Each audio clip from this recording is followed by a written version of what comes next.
நீங்கள் நினைக்கிறீர்களா, நீங்கள் இந்த நேரம் இருந்திருந்தால் ஒருவேளை இந்த பிரச்சனை நடந்திருக்காது, இந்த பிரச்சனையை நான் தீர்த்திருப்பேன் என்று நீங்கள் நினைக்கிறீர்களா? இந்த பிரச்சனையை இந்த தூரம் நான் நீள விட்டிருக்கேன். பிரச்சனை வந்தால் எனக்கு தூக்கம் இருக்க மாட்டேன். விடிய சுபவு முடிய ஏதாவது அதிகாரம் மிக்க உதாரணமா இது சுகாதார அமைச்சரும் வீட்டை சரி போய் வாசல்ல நிற்பேன். ஆனால் அந்த பகுதியிலே ஆளுங்கட்சி எம்பி ஆதம்பாவா தானே இருக்கார். அவர் சொல்லுகிறார் தானே, நான் சத்தமில்லாமல் இந்த பிரச்சனையை தீர்த்து விட்டேன் என்று சொல்லி. இந்த சாதாரண ஒரு ஹிஜாபுக்காக இவர்கள் முரண்டு பிடிக்கிறார்களே, தமிழ் பேசும் அரசியல் பேரவை என்று போல் சேர்ந்திருக்கிறார்கள் தானே. அப்ப இந்த பிரச்சனை தீர்க்க முடியாவிட்டால் இதை எப்படி இவர்கள் சேர்ந்து செய்வார்கள்? ஏன் இவ்வளவு பெரிய பிரச்சனை கிளப்புறீங்கன்னு சௌர சுமந்திரனும் சாணக்கியனும் வந்து இந்த பிரச்சனையை தீர்த்திருந்தா இன்றைக்கு அவங்க ஒரு பெரிய ஹீரோவா மாறி ரூபகாணி கூட்டுத்தாவனத்தில் செய்தி வாசிப்பாளருடைய பொட்டை கலட்ட வேண்டும் என்று நிர்வாகம் கூறிய பொழுது முதலாளாக போராடி பொட்டு உரிமை எடுத்து கொடுத்தவர் அஷ்ரப். இல்லை, இவர்கள் பேரவை ஆரம்பித்ததோடைய விமர்சனம் தான் வந்தது, வரவேற்பு கிடைக்கவில்லை. ஆனால் இந்த பிரச்சனை அவர்களை சாதகமாக பயன்படுத்தி இருக்கலாம். இவர்களுடைய பேரவை இன்னொரு கட்டத்துக்கு போயிருக்கு. தமிழ்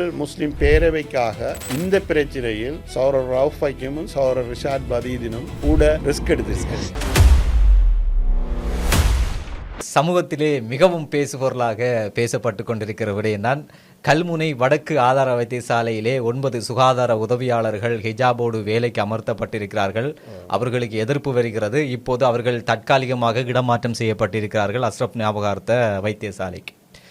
நீங்கள் நினைக்கிறீர்களா, நீங்கள் இந்த நேரம் இருந்திருந்தால் ஒருவேளை இந்த பிரச்சனை நடந்திருக்காது, இந்த பிரச்சனையை நான் தீர்த்திருப்பேன் என்று நீங்கள் நினைக்கிறீர்களா? அல்லாஹ் முன்னிறுத்தி அல்லாஹ் தான் எல்லா இதுக்கும் தீர்ப்பளிப்பவன். ஆனால் இந்த பிரச்சனையை இந்த தூரம் நான் நீள விட்டிருக்க மாட்டேன். ஏனெண்டா ஆக்கில் இந்த நியமனம் இந்த மாதம் 6ஆம் தேதி கிடைக்கப்பட்ட அந்த சௌகரியில் சென்றார்கள். அந்த பிரச்சனை 8, 9ஆம் தேதி வருகிறது, வெளியிலே வருகின்றது. 6ஆம் தேதி நியமனம் 8 வெளியில் வருகின்றது. அது சம்பந்தமாக உரிய அமைச்சு சுகாதார அமைச்சுக்கு இது என்ன இதில் உள்ள பாரம்பரியம் இந்த விடயம் அங்குள்ள அதிகாரிகளுக்கோ அமைச்சருக்கோ சரியாக யாரும் கொண்டு செல்லவில்லை. சில சிவில் அமைப்புகள், சில சிவில் கட்சிகள், சில சௌரர்கள் இதை ஊடகங்களில் வெளிப்படுத்திய பொழுது அது சமூகமயப்படுத்தப்படுது. ஆனால் அது அல்ல வழிமுறை. உண்மையில் நாங்கள் 25 வருடமாக கல்முனை ஒரு சிக்கல் வாய்ந்த ஒரு பூமி, உங்களுக்கு தெரியும். ஒரு சூடான ஒரு அரசியல் களம், 2 இனங்களுக்கும் சூடான அரசியல் களம்ங்கிறதை விட ஒரு பதட்டமான ஒரு பகுதி. நீங்கள் இதை இந்தியாவில் எடுத்துக்கொண்டால் சில நகரங்கள் இருக்கின்றன. உத்தரப்பிரதேசத்தில் முஸ்லீமும் ஹிந்து அதிலேயும் சில அது அடையாளப்படுத்தப்படுவாங்க. காசிபாபாத் போன்ற நகரங்கள் பதட்டமான பகுதிகளாக. அதே போன்று இது எப்பொழுதும் ஒரு பதற்றமான ஒரு இடமாக இருந்து வரும். அப்போ நான் பார்லமெண்ட் உறுப்பினராக இருந்த பொழுது இந்த விடயங்களில் இரு சமூகங்களும் ஒரு இன முரண்பாட்டுக்கு அல்ல மத முரண்பாட்டுக்கு அல்ல கலாச்சார முரண்பாட்டுக்கு போய்விடக்கூடாது என்பதில் விரைவாக செயற்படுகின்ற ஒருவர். விரைவாக ஒரு பிரச்சனை வந்தால் எனக்கு தூக்கம் இருக்க மாட்டாது. விடிய சுபவு முடிய ஏதாவது அதிகாரம் மிக்க உதாரணமா இது சுகாதார அமைச்சரும் வீட்டை சரி போய் வாசல்ல நிற்பேன். அப்போ பார்லமெண்ட் உறுப்பினரை திருப்பி அனுப்புறல. இலங்கட எல்லா அமைச்சர் மட்டத்தில் இருக்கிற ஒரு புரோட்டோகால். ஒரு அவசரத்துக்கு ஒரு வாசல்ல ஒரு எம்பி நிற்காரண்டா அவன் திருப்பி அனுப்ப மாட்டான். நான் இந்த 25 வருஷ வரலாற்றில் நான் பார்த்த அனுபவம் அதான். நீங்கள் அப்பயுமே எடுத்து தான் பெறணும்னு திருப்பி அனுப்பிய வரலாறு. ஏன்னா அந்த அமைச்சருக்கு இந்த பாரதூரம் இது இந்த விஷயம் வந்து இல்லை நீங்கள் நான் அதில் விழாவாரியாக சொன்னால் ஏன் தீர்க்கக்கூடியதாக இருக்குமெண்டா இலங்கையில் உள்ள 1000க்கு மேற்பட்ட நாணயங்கள் சுகாதார ஆரம்ப பிரிவிலிருந்து மேல் தேசிய ஆஸ்பத்திரி வரை நிறுவனங்கள் இருக்கலாம். அதில் எந்த ஒரு டைரக்டரோ எந்த ஒரு பணிப்பாளரோ பரதா நீங்கள் சேர்க்கலோட தான் பெறணும் யாரையும் கட்டாயப்படுத்த எல்லாரும் அனுமதிச்சிருக்கிறாங்க. விரும்புகிறாங்க போகிறான், விரும்பாக போடாமல் போகிறான்.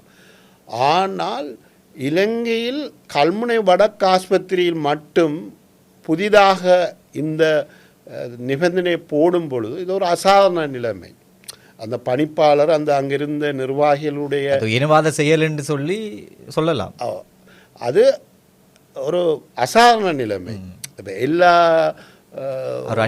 நாடு பூரா, நான் ஹாஸ்பிட்டலில் மட்டும் சொல்லல, டிஎஸ் ஆஃபீஸ் ஏனைய திணைக்களங்களின் கூட அந்த எங்களுடைய முஸ்லீம் சகோதரியர் ஸ்காப், என்னென்னா அரபு வேர்ட் பயன்படுத்த விரும்பல, ஏன்னா அதில் நேற்று கோடீஸ்வரம் மயக்கத்தை உண்டாக்கிட்டார். அது அது விளங்குது இல்லை, ஹிஜாப் பண்ணால் என்ன விளங்கு இங்கிலீஷில். அதான் நான் சொல்ல, தலையை மட்டும் முகத்தை மூடாத தலையை மறைக்கின்ற ஸ்காப் அணிந்து போன்ற சகோதரிகள் இன்று நாடு பூராவே எல்லாத்துக்கும் ஒரு திணைக்கள தலைவர் கூட நீங்கள் சர்க்குலரில் வரையலான்னு சொல்லல. இவர் மட்டும் ஏன் இந்த சட்டத்தை கொண்டு வர வேண்டும் என்பதை அன்றைய தினங்களில் அமைச்சருக்கு அல்லது நேரடியாக அரசின் பலம் வாய்ந்த தலைவர்கள் இருக்கின்றார்கள், அமைச்சர் வாசல்ல நின்றாவது சொல்லியிருந்தால் நிச்சயம் இந்த பிரச்சனை ஓரிரு நாட்களில் முடிவுக்கு வந்தது. ஆனால் அந்த பகுதியிலே ஆளுங்கட்சி எம்பி ஆதம்பாவா தானே இருக்கார். அவர் சொல்லுகிறார் தானே, நான் சத்தம் இல்லாமல் இந்த பிரச்சனையை தீர்த்து விட்டேன்னு சொல்லி. இல்லை, பாவம். அவர் என்னென்றா, அவர் அந்த நான் நினைக்கின்றேன் அவர் அந்த சொன்னதுக்கு அவர் சம்பந்தப்பட்ட அந்த சில அவருடைய கட்சியுள்ள சில அவருடைய மேலுள்ள சில பார்லமெண்ட் அல்ல பிரதி அமைச்சரோட பேசி போட்டால் சொல்லியிருக்கலாம், நாங்கள் சொல்லிட்டோம், நீங்கள் அந்த பிரச்சனையை தீர்க்கிறேன்னு சொல்லிட்டாங்கன்னு வேறு சொல்லப்பட்டு. ஏன்னா இவர் நேரடியாக சுகாதார அமைச்சருக்கோ செக்ரட்டரிக்கோ அல்லது அங்கே இருக்கிற டைரக்டர் சூனனுக்கோ பேசியிருக்க வாய்ப்பு இல்லை. ஆனால் சூனனோட பேசினதாக பார்லிமெண்டத்தில் சொல்லியிருந்தார்.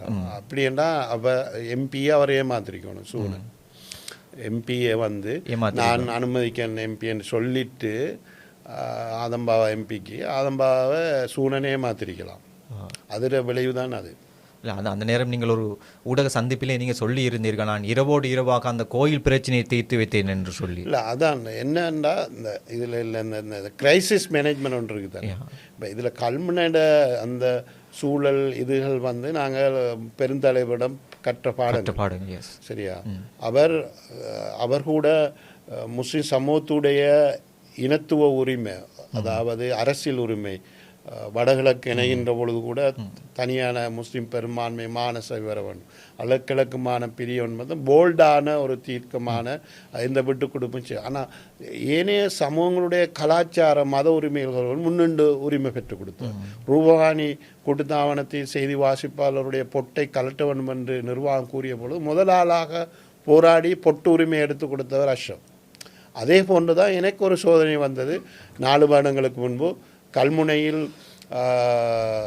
உபப்பிரதேச செயலத்துக்குள் ஒரு கோயில், அதாவது தமிழ் மக்களுடைய வழிபாட்டு தலத்தை இரவோடு இரவாக கட்டி முடிக்கப்பட்ட பொழுது அடுத்த நாள் கல்முனை மாநகர முதல்வரிடம் கல்முனையில் உள்ள சிவில் அமைப்புகள் இந்த கலாச்சார அனுமதிக்க கூடாது என்ற இதை பின்பற்றி எல்லா இடங்களிலும் எல்லா சமூகங்களும் இதை பின்பற்றலாம் என்பதால் ஒரு மாநகர சபை சட்டத்திட்டம்படி அனுமதி இல்லாமல் கட்டியிருக்கின்றபடினால் நீதிமன்றத்தில் அதை உடைப்பதற்கு வழக்கு தாக்கல் செய்ய உடனடியாக வழக்கும் தாக்கல் செய்யப்பட்டது. இது நான் கிளம்பில் அந்த நேரத்தில் இருந்தபடினால் பல தமிழ் மாநகர சபை உறுப்பினர்கள் என்னுடன் தொலைபேசி தொடர்பு கொண்டார்கள். இணைய நினைக்கிறேன் சௌரமானோ கணேஷ் போன்ற பல பேர் தொடர்பு கொண்டு பேசிய பொழுது என்னுடைய பெருந்தலைவருடைய நிலைப்பாடு, என்னுடைய மத கலாச்சார உரிமை என்பது வேறு, அரசியல் உரிமை என்பது வேறு.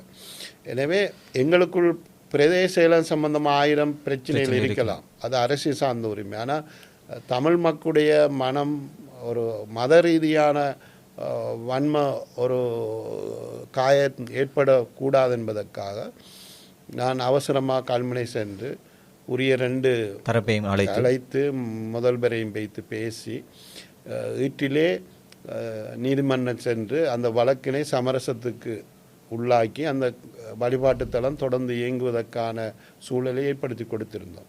இது அவ்வளோ செய்ததாக்கில் வெறும் 3 நாட்கள். அதில் தான் எனக்கு ஒரு மிகப்பெரிய, நான் சில விடயங்களை ஸ்டெப்பாக தான் எடுப்பேன். முதலாவது இந்த பிரச்சனை வந்த பொழுது இதே சுத்தியாக நான் எதிர்பார்த்தது, இதில் அரசாங்கம் தலையிட்டு தீர்ப்பதை விட, முஸ்லிம் தலைவர்கள் தலையிட்டு தீர்ப்பதை விட தமிழ் தலைவர்கள் வந்து நான் எவ்வாறு கோயில் பிரச்சனையை தீர்த்து கொடுத்தனோ அதே போன்று தமிழரசு கட்சி தான் அங்கு ஆதிக்கத்தில் இருக்கின்றது. சுமந்திரன் அவர்கள் சாணக்கியனுடைய இந்த ஆஸ்பத்திரி கமிட்டி கூட அவருடைய கட்சியை சேர்ந்த முன்னாள் மாநகரசபை உறுப்பினர் ராஜன் அவர்கள் தான் அதுக்கு சேர்மனர். அவர்களுடைய கட்டுப்பாட்டில் உள்ள நிர்வாகம் தான் ஆஸ்பத்திரி கூட இருக்கின்றது. எனவே அவர்கள் வந்து அழகாக சொல்லி பல நூற்றாண்டு காலமாக கல்முனையில் மத ரீதியான கலாச்சார ரீதியான பிரச்சனைகள் இல்லாமல் மக்கள் ஒன்றோடொன்றா வாழ்கின்ற இடம்.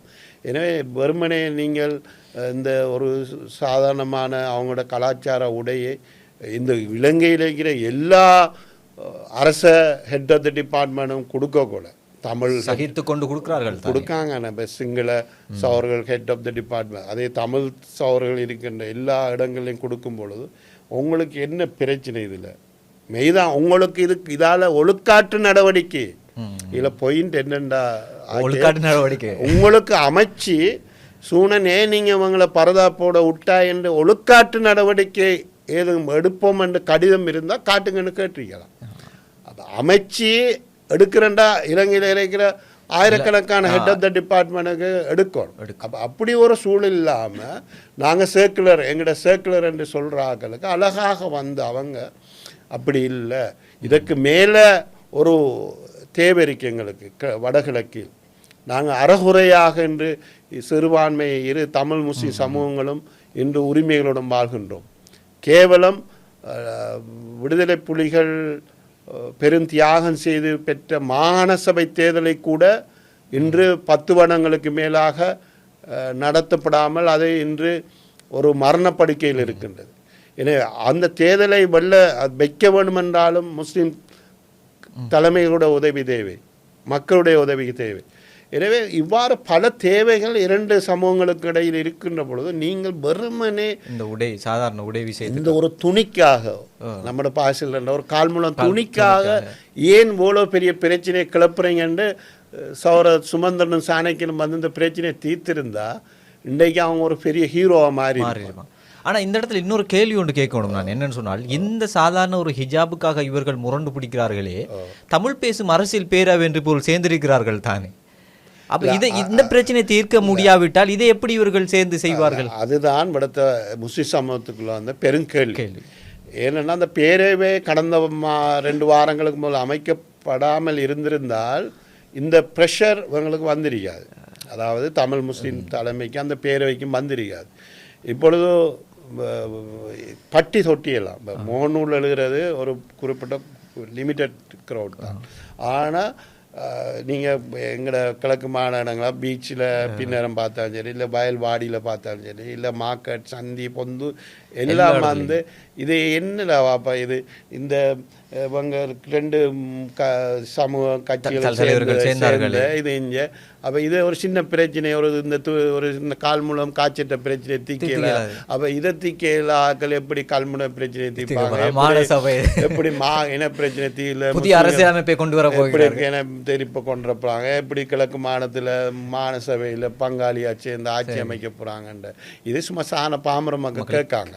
இப்போ அந்த கவலையெல்லாம் இப்போ நான் இதில் சொல்ல வர விஷயம் வந்து இதில் விரும்பாமலோ நேற்று கோடீஸ்வரன் எரிகிற எண்ணெயில் அந்த எரிகிற நெருப்பில் எண்ணெயை ஊற்றிட்டார்.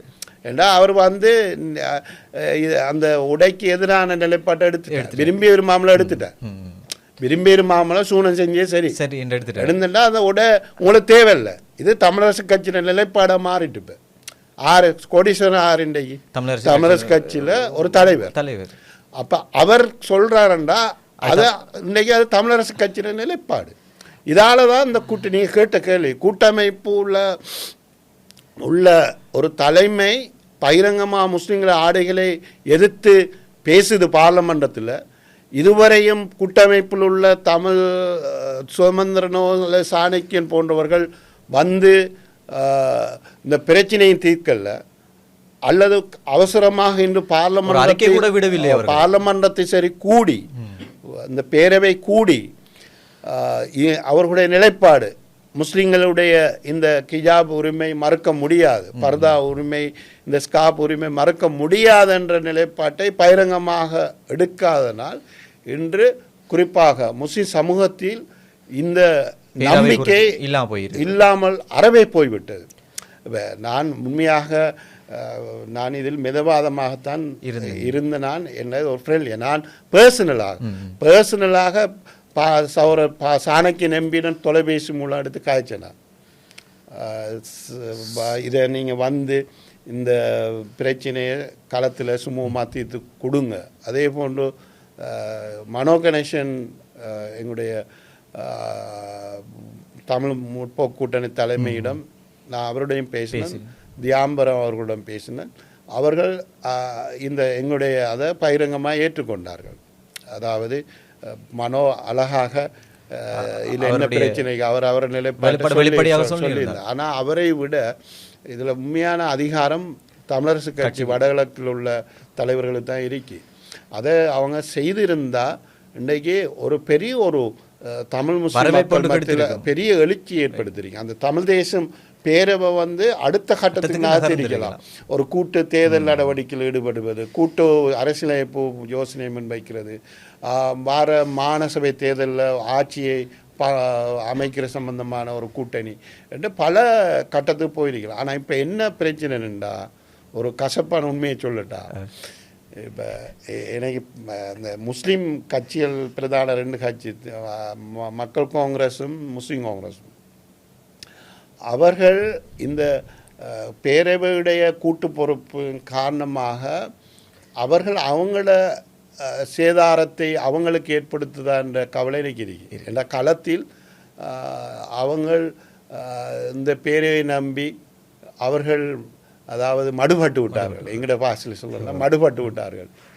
சும்மா இதை அவங்களோட பேரவை இருந்து தீக்கலி இவங்க சமூகத்திலிருந்து விமர்சனங்களை எதிர்கொள்கின்ற ஒரு சூழ்நிலைக்கு இல்லை. இவர்கள் பேரவை ஆரம்பித்ததோடையே விமர்சனம் தான் வந்தது, வரவேற்பு கிடைக்கவில்லை. ஆனால் எந்த பிரச்சனையும் அவர்களை சாதகமாக பயன்படுத்தி இருக்கலாம். இவர்களுடைய பேரவை இன்னொரு கட்டத்துக்கு போயிருக்கலாம். ஆனால் இதில் உள்ள பிரச்சனை என்னென்னா, எனக்கு கவலை என்னென்னா, இந்த விரும்பெரும்பாலோ 2 பிரதான கட்சிகளும் ஒரு சமூகத்தில் ஒரு குறிப்பிடத்தக்க நம்பகத்தன்மையை பெற்ற கட்சிகள், சமூக உரிமைக்காக போராடும், சமூக உரிமையை நிலைநிறுத்தரும் ஒரு சீனியர் தலைமைகள், சௌரர் ரிஷாட் பதீதினும் சௌரர் ரவுஃபாக்கியும், அந்த அவங்களுடைய கிரெடிபிலிட்டியை நீங்கள் பார்த்துருப்பீங்க. எந்த அரசியல் தலைமையும் தண்ட கிரெடிபிலிட்டியை சமூகத்திலிருந்து நஷ்டமாக்கி அரசியல் செய்யாது. அது எல்லா மோடி எடுத்துக்கொண்டாலும் சரிதான். எவ்வளோதான் அவர்கிட்ட மிதவாதம் இருக்கும் உங்களுக்கு தெரியும், பார்த்துருப்பீங்க. அவர் போய் எத்தனை முஸ்லீம் பள்ளிகளுக்கு போய் எல்லாம் பேசுவார். ஆனால் அரசியல் என்று வருங்களோ அவருடைய இந்து மக்கள் மத்தியில் நம்பகத்தன்மையை இழக்க விரும்ப மாட்டார். அப்போ அதே அரசியல் பாணியில் இலங்கட அரசியல் சூழலும் இருக்குது. ஆனால் இவங்க தமிழ் முஸ்லீம் பேரவைக்காக இந்த பிரச்சனையில் சௌரர் ரவுஃபாக்கியும் சௌரர் ரிஷாட் பதீதினும் கூட ரிஸ்க் எடுத்திருக்காங்க. இதுதான் எந்த கணிப்பில் சமூகத்தில் கணிப்பு.